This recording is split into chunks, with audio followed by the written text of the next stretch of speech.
Hi Whovians, Harry here, and welcome to my breakdown and review of the Children in Need special, Destination Skaro.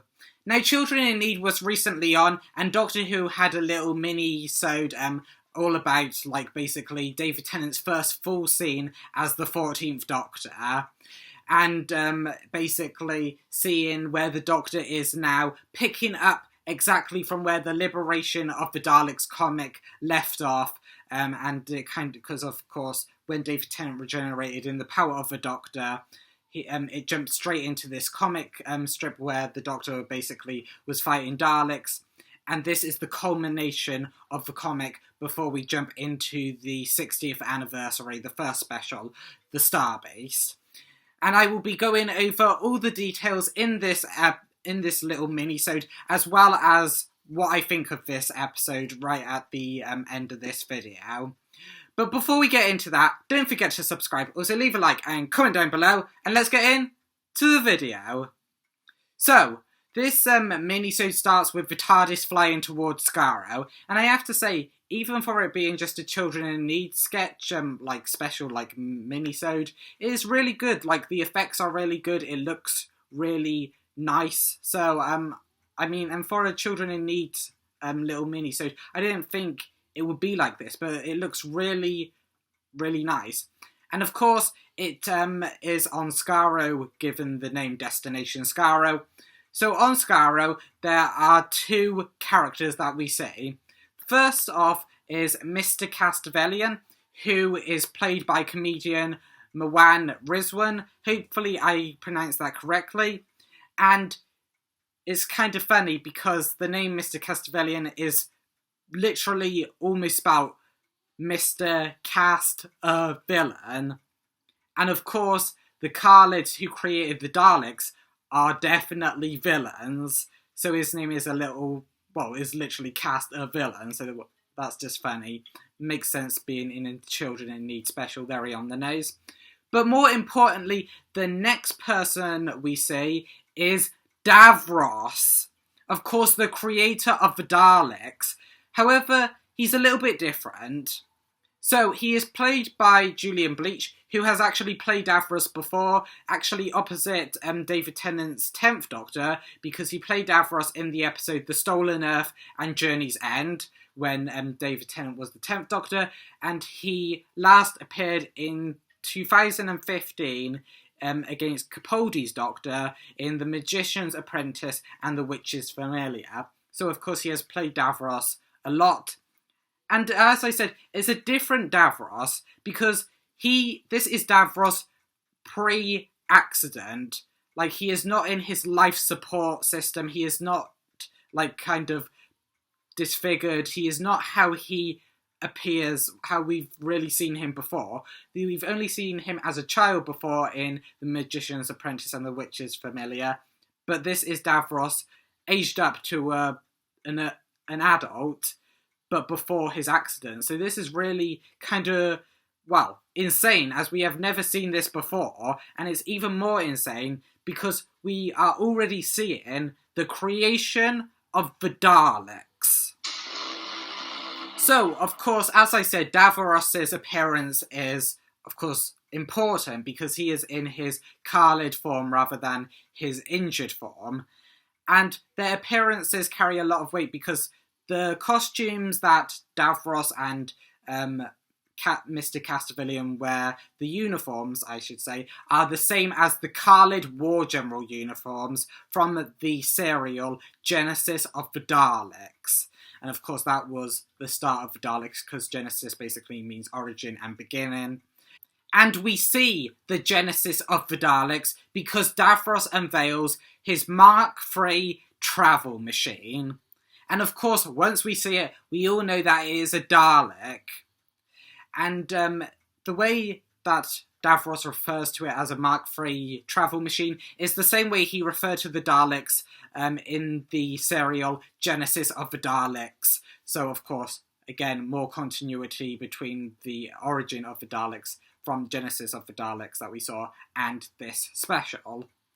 And Davros mentions that he has kind of created the Mark III travel machine because the Khalids will mutate due to the 1,000-year Khalid-Foul War, which is basically what Davros also stated in the serial Genesis of the Daleks. And of course the Khalid and the Fouls are the two main organisms on Skaro, and they got into a war, and it lasted thousands of years. And Davros is thinking that due to the chemical weapons that the Khalids and the Fouls have created, they will mutate.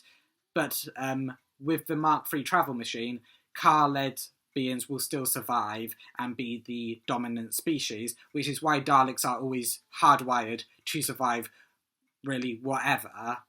However, with the Daleks being designed now, it is actually a retcon of the creation of the Daleks, and I think some people are angry of this retcon, and I will go over that later in this episode. However, I'm not really, because it's a retcon that has already been retconned, because I think it was originally believed that the Dalek casing was based on Davros's life support system. Of course, you can see the similarities between his life support system and the Dalek casing, and he created the Dalek casing after, of course, his injury, which was caused by a foul bombardment of the laboratory that he was in, and people, along with Davros himself, created a life support system for him, and then he based that life support system, based the Daleks, off his life support system. However, that it was retconned later that a Khalid scientist called Yalvin, hopefully I'm pronouncing that correctly, created the Dalek casing. But now this is another account of the creation of the Dalek casing, with Davros creating the Dalek casing before his injury. But I'm not that mad that it has been retconned, I'm not mad at all, because it has already been retconned, and there are just so many things now in Doctor Who that don't line up exactly. So I think now we just go with that Davros created the Dalek casing before his injury, and he just thought up what the Daleks would look like, and we just go with that. And of course, Davros wants to explain to Mr. Castavellian about the Mark III travel machine. So he says that it has a bonded polycarbide shell, and polycarbide is historically known to be the material of the Dalek shell. So of course, keeping in line with the original history of the material of the Dalek shell. Davros also goes on to explain that it has a ruby ray blaster, of course referencing the gunstick, and that has been historically known as that. And ruby may be a reference to Ruby Sunday, of course the upcoming companion for Ncuti Gatwa's 15th Doctor. And Davros also goes on to explain that the Dalek also has a multi-dexterous claw. Never seen that before. Of course, obviously, this means that the plunger design comes later, and actually, we learn later in this episode where that plunger design comes from. And with Davros having finished explaining the Mark III travel machine to Mr. Castavellian, he puts forward an idea that the permanent name for the Mark III travel machine should be an anagram of Khaled. However, all the suggestions that he puts forward, Davros doesn't like any of them. And before any more suggestions can be put forward, suddenly Davros gets called away, actually by Nyder. And if you don't know who Nyder is, he was an original character in the original Genesis of the Daleks serial, and he was a Khaled military officer, and also Davros' assistant. Basically his right-hand man. He did everything Davros told him to do, so it would make sense that Nyder would show up with Davros in this, even in this Children in Need special, even if it is only by audio means. But his inclusion in this episode just adds so much weight to kind of the legitimacy that this is a canon event. And soon after Davros leaves, the TARDIS crashes into the room, smashing off the multi-dexterous claw. And with the TARDIS crashing into this room, it could be a reference to the first time the 10th Doctor piloted the TARDIS when he crashed in the Powell estate. And also, the way the TARDIS crashes in this room is similar to the way that we have seen the TARDIS crash in the Doctor Who 60th anniversary trailer, the previous one that we had, where it smashed into the wall, just like the TARDIS does in this episode. So there are a lot of similarities. Obviously, something major is going wrong with the TARDIS, or the Doctor cannot pilot the TARDIS. So, either or. And then we see the 14th Doctor emerge from the TARDIS, and it is just brilliant to see David Tennant back as the Doctor. It has been too long, and it's just amazing. And you can just barely make out behind him, though, that the interior of the TARDIS is the same as 13's interior. So at least for this special, and maybe even the Star Beast, we will not have a new TARDIS interior.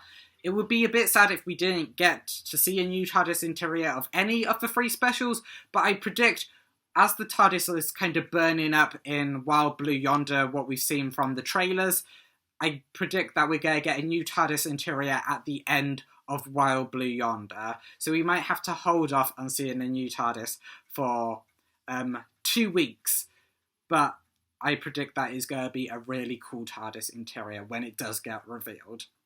However, back to this minisode, the 14th Doctor exits the TARDIS and he is acting really confused, and he states, 60 minutes ago, I was this really brilliant woman, which of course is a reference to the fact that he has regenerated from the 13th Doctor, and it kind of, it makes sense now that the 60 minutes, it has only been 60 minutes for the Doctor. So since the regeneration in the power of the Doctor, all that stuff in the comic strip with liberation of the Daleks has only happened in 1 hour.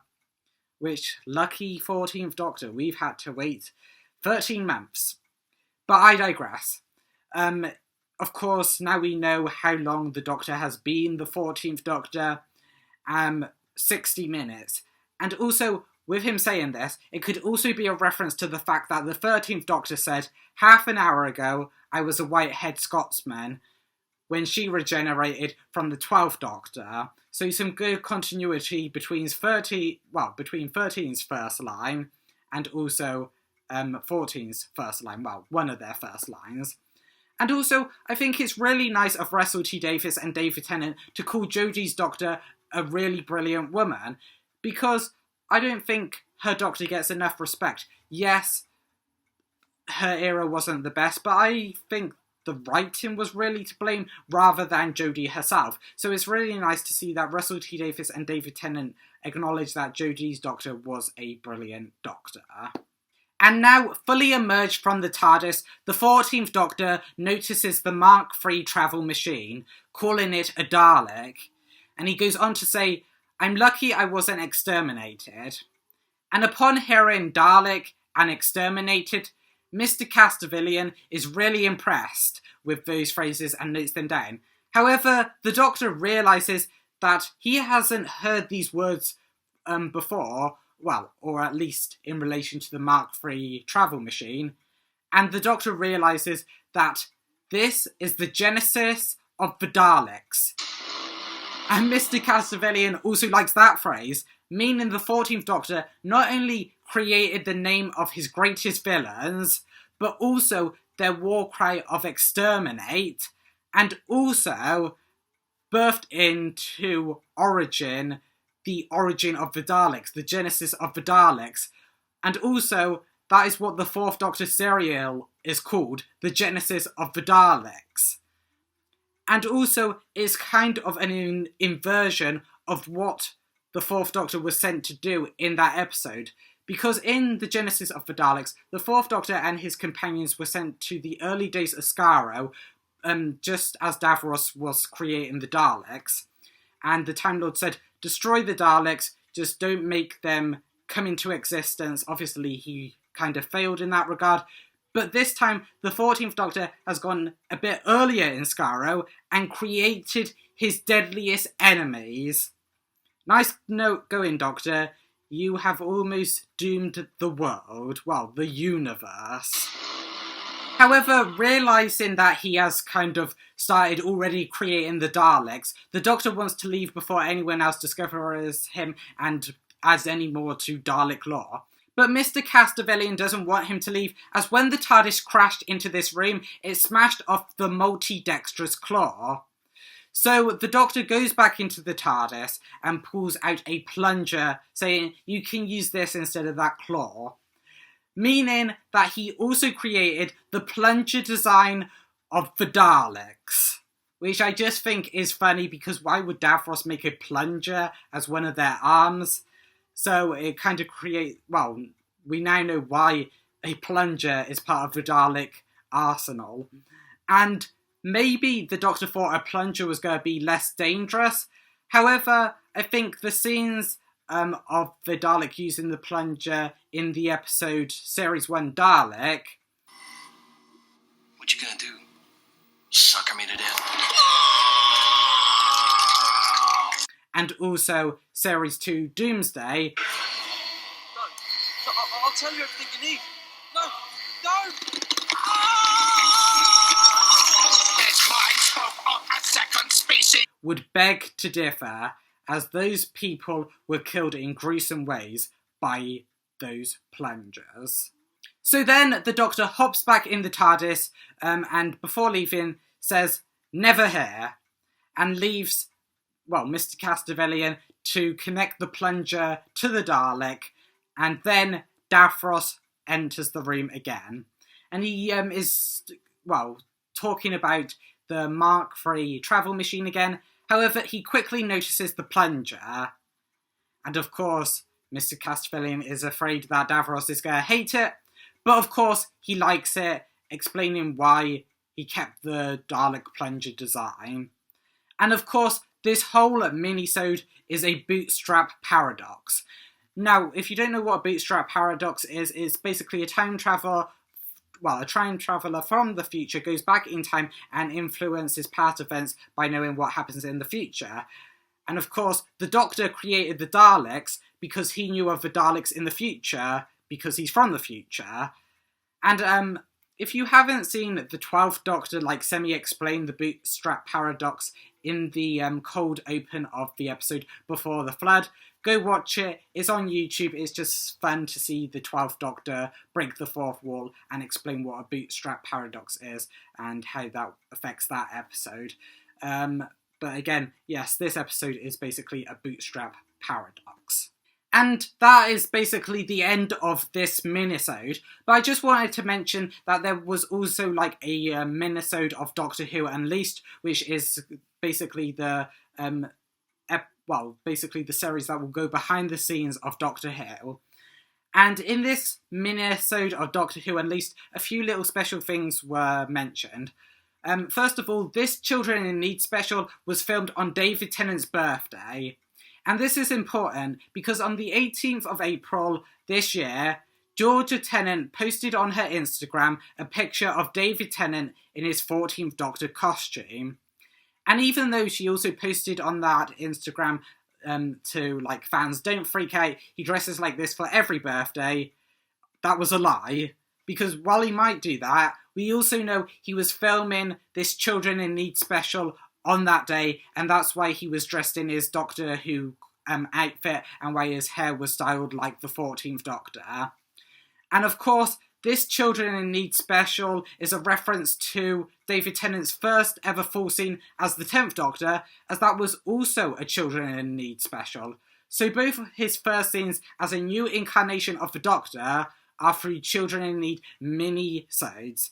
So I just think that makes both of his versions of the Doctor very unique. But that is just my thoughts.